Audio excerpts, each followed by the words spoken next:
Magandang araw po mga kapuntos, at sa araw na ito po meron po akong tampok na video para sa inyo at sana ay magustuhan ninyo. Kaya sa mga bago pa po sa aming channel, please po don't forget to hit the subscribe button at ang notification bell para maging notified kayo sa bawat video na ilalabas ko sa channel na ito. At bilang kahilingan po ng punto por punto team at naway maintindihan po ninyo, sana po wag nyo pong i-skip yung mga ads sa aming mga video. Sa maliit na bagay na po na yan, malaking tulong po yan sa ating programa at sa ating ministry.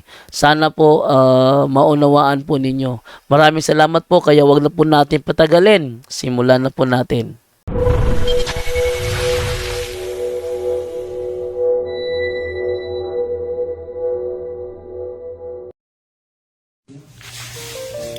Hello mga kapatid, kumusta po?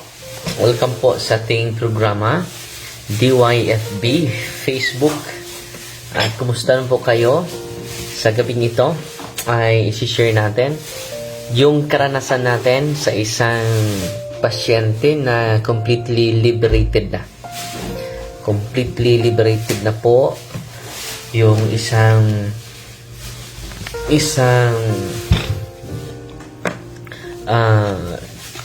dalaga, 16 years old. Mga siyam na buwan ang ating series na before siya completely liberated, mga kapatid.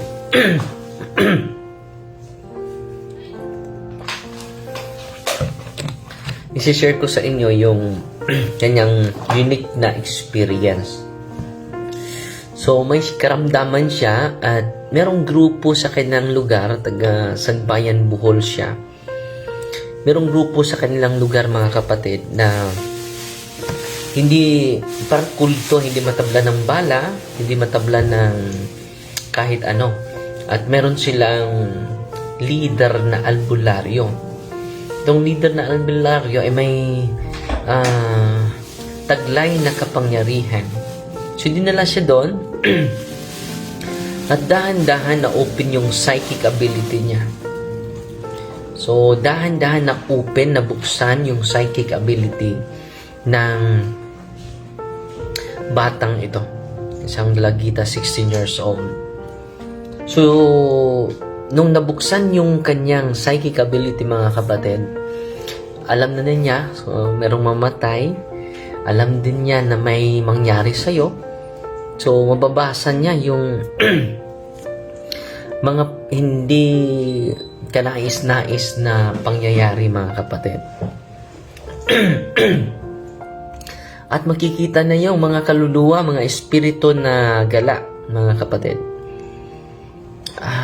Yan ang kanyang karanasan. At nung nakilala siya sa albularyong ito at sa kanyang kasamahan, na-impress itong albularyong ito. Sinabihan siya na may taglay ka na kaibang kapangyarihan na kung matrain ka, higit ka pa sa akin. So, marang 4 na buwan siyang pabalik-balik doon sa sa grupong ito. At nabahalan na yung nanay dahil ang dalagitang ito ay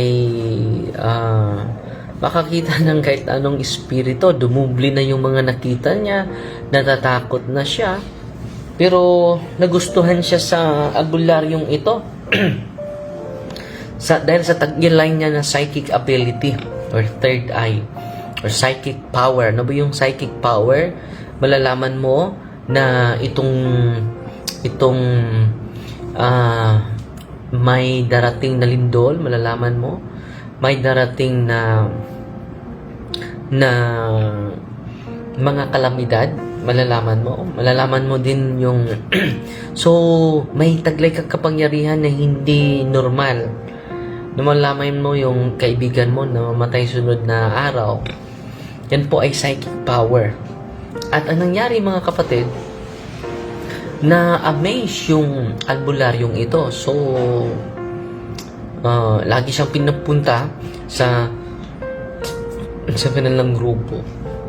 Ang nabahala na yung nanay dahil nagbago na yung nagbago ng ugali ng bata, hindi na katulad ng dati. At namangha sila dahil na-possess tong batang ito sa kanilang paaralan. So, dinala sa office natin, grabe, wild na wild. Yung mga demonyo na akala ng mga tao, mga mabuting espiritu, nagpakilala ng mga mabuting espiritu, nagpapanggap na mabuting mga espiritu, pero hindi pala. No, mga demonyo pala in disguise na sila ay mabuting kaluluwa, mabuting espiritu. Pero hindi pala, mga kapatid. At ang nangyari, mga kapatid, dinala na sa office, doon natin nalalaman na hindi talaga Espiritu Santo. Hindi talaga banal na espiritu. Hindi kaluluwa ng tao, kundi mga demonyo in disguise na mga espiritu. So, hindi sila makatago sa exorcism. Hindi sila makatago sa deliverance. No? At nung deliverance natin, nagagalit pa yung mga espiritu. Matagal na pagmamay-ari namin. Bro! Na sila? Ano nuktok? Matagal na pamay-ari namin. So, matagal na pamay-ari namin ang katawan niya. Huwag nyo na silang kunin. Na nagagalit pa sa atin, mga kapatid. Galit na galit yung demonyo sa atin. At just imagine 8 months kami, to 9 months, yung kumbate namin, yung series of deliverance dahil yung mga ninuno nila, yung mga relative nila ay merong mga occult involvement. Laging panay lapit sa mga occultista, mga psychic healer, mga manggagamot, na may mga orasyon, may mga yam-yam. No? Hindi po dapat mabuksan ang ating isipan nito. At dahil doon na naharas itong batang ito. So, just imagine hinay ng signal. So, mahina ba yung signal ko? Kindly comment, mga kapatid. Okay ba? Malinaw ba yung may nag-comment na hindi maganda yung natin, yung live natin? Okay ba lang? Okay ba? Malinaw ba yung live natin, mga kapatid? So yan, mga kapatid, na 8 buwan o 9 na buwan kami nag-series, wala siya sa kanyang sarili during exorcism, tulala. Salamat, Maymay. Okay naman yung signal. Salamat sa mga nagpadala ng mga stars, So, yung pinadala ninyo ay umabot na ng 840 stars. Salamat sa mga generous na mga kapatid natin. So, yun. Sisigaw, mawala sa sarili, magagalit during exorcism po. Parang yung nanay ay nawala na ng pag-asa. Dahil bakit ba nangyari ito sa anak ko? Ako lang mag-isa na nag-aalaga sa mga anak ko dahil patay na yung kanilang tatay. Ako lang mag-isa, father. Nahihirapan na po ako sa buhay.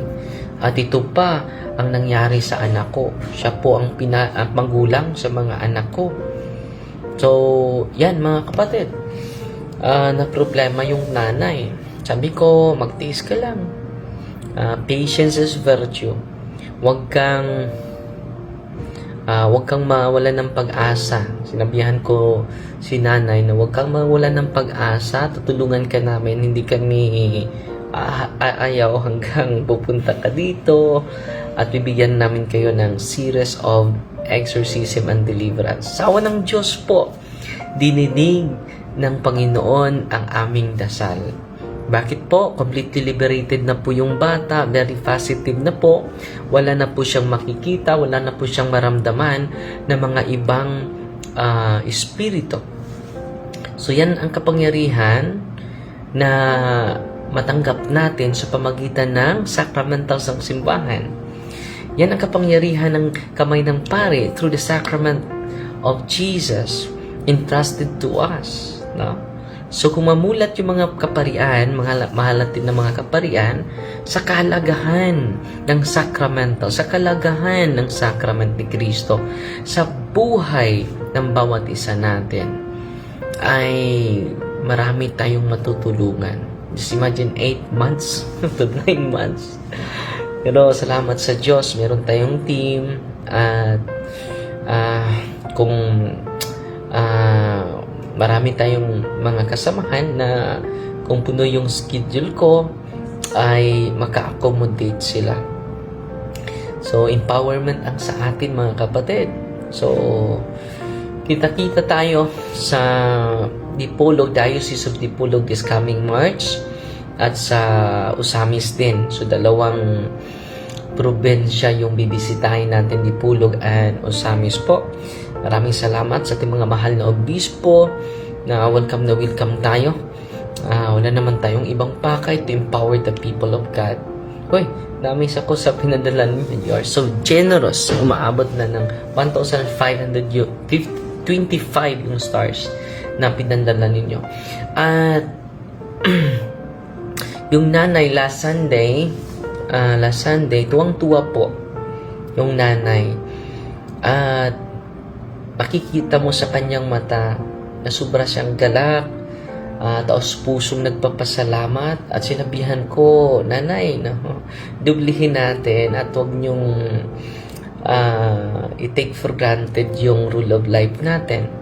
Lagi na kayong magsasamba, lagi na kayong mag-pray ng rosary, lagi na kayong you have time to visit the adoration chapel, and then consecrate your life, because Satan will have no power against us if we increase our faith.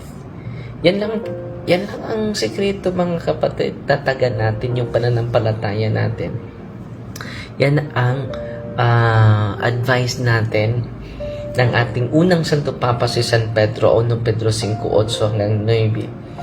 So, labanan natin yung demonyo sa pamagitan ng pagtatag. Maging matatag yung pananampalataya natin. Yan po ang pinaka-powerful po. Pasalamat po tayo sa mga nanood natin ngayon. Daghan jud unta mi naghuwat diri sa Cebu, si Luz. Yan, huwag kayong mag-alala. Dahil lagi naman akong pumupunta sa Cebu. No, Leonidas de la Torre nanood sa atin. Si Cyrus Glenn, pray for us. No?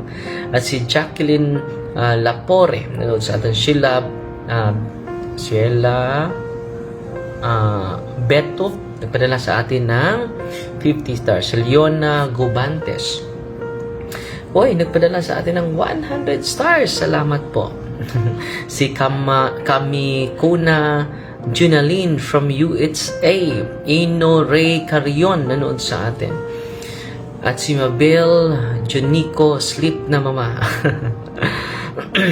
At si Batangas Beach, good eve Father Darwin. Si Rebecca Ramirez nanood sa atin. Si Michelle, nawala, nanood sa atin. Si Ludi Vine, pwede ra ba magpakasal balik sa simbahan kung namatay na ang una? Yes, pwede kapag namatay na yung unang asawa po. Kano sa usami, excited na mi, si Mirazon Cabanieles. So this coming March 11 to yun, March 10. Nandyan sa timeline ko kapatid. Pinipin natin. Mayong gabi Father, dali sa Toledo, well-known kaayo healer, di ba? Hindi lang tayo mag-mention mga kapatid ha. So patuloy tayo nagsiwalat sa Sacrament ni Cristo para matulungan din natin yung mga albularyo na hindi pa nila alam, na yung kaalaman nila o kapangyarihan ay ang kapangyarihan ay kung Katoliko tayo, i-promote natin ang simbahan. Okay? Si Richmond Tumabang. Father Tubigon na po so bago lang tayo pupunta sa Tubigon, di ba? Si Mafranca Ski Seal nanood sa atin. Si Vanessa Danos, good evening Father, good evening kapatid. At si Irene Seth Banaag. Don't forget to live Father. Kung makapunta, yes sister. At si Patrick Ten Chavez, napadala sa atin ng 99 stars. Salamat po. Si Baron Jason Perez, mayong gabi. Si Anissa Dima P sa Limyaw, Bohol. When ka, Marisa Butungan, GC. No, wala pa akong schedule sa Diocese of Batuan. Bago pa lang ako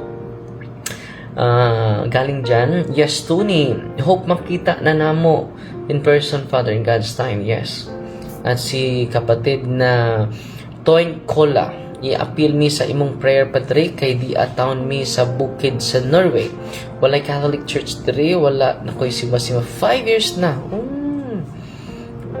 Just imagine 5 years na siyang walang simba. So, magdasal ka kapatid and then continue to pray the rosary and then read the Bible and then do attend Mass through online. Okay? And then do spiritual communion. Yan, walang Catholic na simbahan dyan. Kung ganon, ang Diyos naman ay puno ng awa. Si Michelle Cabigon, nanood sa atin. Si Janing, hope to see you soon. At si Mabel Juanico, nanood sa atin. Si Anna Fe Tuazon, nawala. Ng gabi, Father, someday. Pasensya kaayo sa pag-abala namo nimo karon, patabang unta mi atong Kuya Glenn Narciso nga matambalan sa iyang pag-antos. Unang gawin nyo, kapatid na princess, lapit kayo sa pinakamalapit na pari ninyo. Receive the sacrament of healing, confession, anointing of the sick, and then katawan ni Kristo po. Kung hindi na siya makapagsimba, mag-request ka sa mga lay minister na mahatidan ng banal na katawan ni Kristo, the source of healing po. At pwede ninyo o kayong lumapit sa mga spiritista, sa mga manggagamot na may mga spirit guide. At pwede ninyo i-deliverance yung sakit ng inyong mahal sa buhay. And don't forget to prepare before doing the spiritual preparation, before sharing the prayer of deliverance po. At si Patrick Tin Chavez, napadala na naman ng 100 stars. Salamat sa inyong lahat, no? Umabot na ng 2,500 yung hinadala ninyo. Judith Sanchez, Father, I am eager to see you. Thank you always. Watching from Cebu and hi to Negros and Bicol. Si Evelyn Bulanyo, nanood din sa atin. Watching from Leyte. Si Marife Matugas, nanood din sa atin. At si... Pasensya na kayo, ang daming nagko-comment ng kapatid, hindi ko mabasa lahat. Si Virgilita Canoy, watching from Lanao del Norte. At si Toing Koya, napadala na naman ng 99 stars. At si...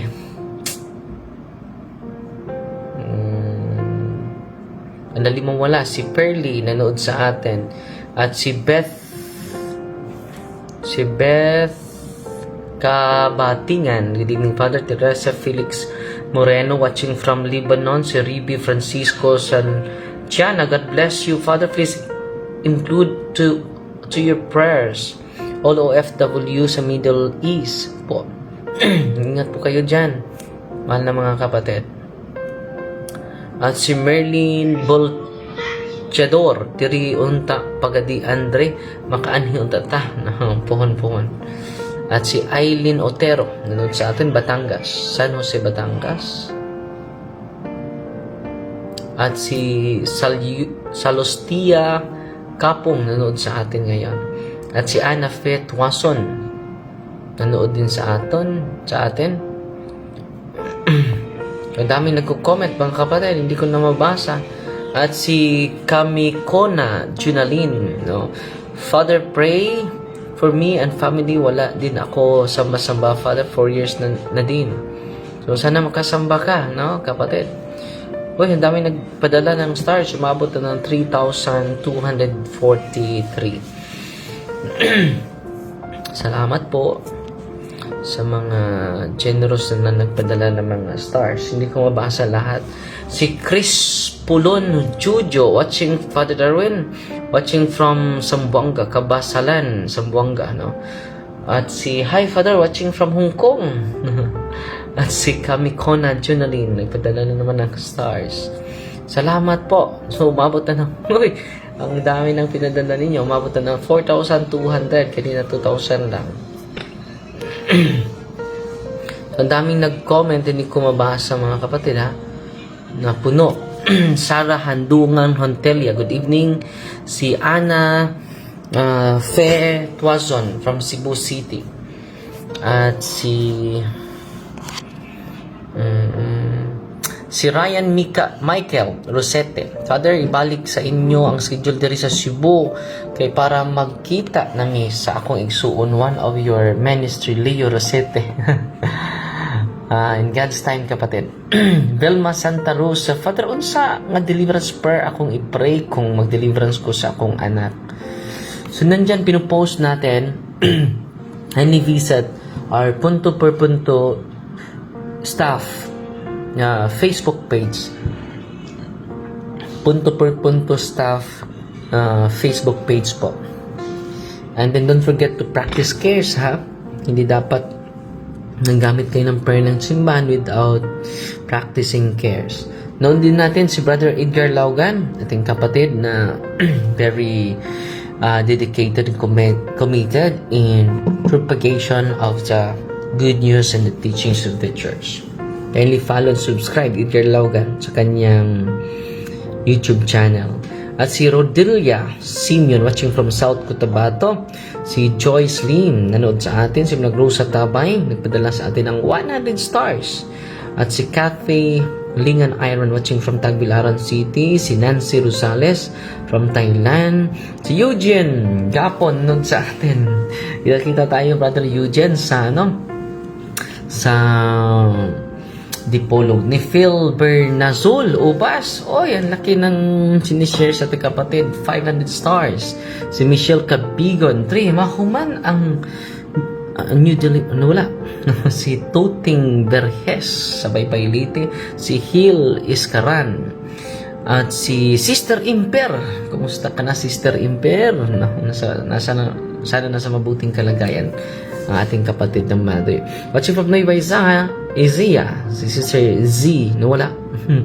Si Mary Manga nanood sa atin. Si Juna Talisaysay, nagpadala sa atin ng 500 stars. At si Juliet Renegado, si Byron Jason, nagpadala din ng 500 stars. So, umaabot na ng 4,578 yung pinadala ninyo. Si Terence Warner, nanood sa atin.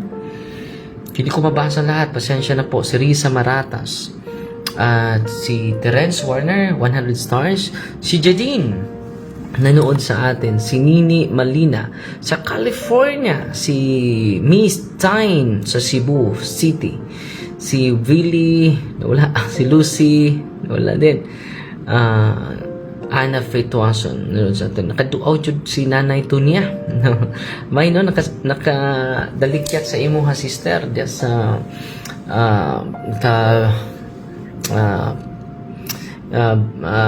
Bishop Kamumot na shrine. At si Zeus Cruz Delia, nanood sa atin. Si Irene Ivan, si out muna ako, Father, time to work na po. Si Sister Camille Kuna. At si GMAJ, nagpadala ng 35 stars. Si Tunting Verges sa Baybay Leyte. At si pa-shoutout sa Oriental, si Millie Oliva, no? Dala sa atin ng 100 stars. Si Lucy Armendez, nanood sa atin. Si Ibiza nanood sa atin, si DJ Maris Ibiza nanood sa Negros Oriental, si Flora Bell, Father tabangi ko para sa akong mga anak. So receive Christ, no? That is the greatest help to all of us. Saan natin ma-receive si Kristo? Sa sakramento. Lapit kayo sa mahal natin ng mga kaparian. At si Juliet nanood sa atin, si Malo Rivera nanood sa atin sa Mandawi City, si Arnold Nario Jr. nanood sa atin sa Japan, si Evangeline Umayon nanood din, si Christian Kyle Tagit nanood din sa atin, si Love Lane 5 sa Teresa Rizal. At yan lang sa muna mga kapatid. Maraming salamat sa inyong lahat. At sana may natutunan kayo sa gabing ito. At Fighting Maria, tatak CFD with a humble heart po. Si Muna Navarra, nagpadala sa atin ng 100 stars. God bless and good night mga kapatid.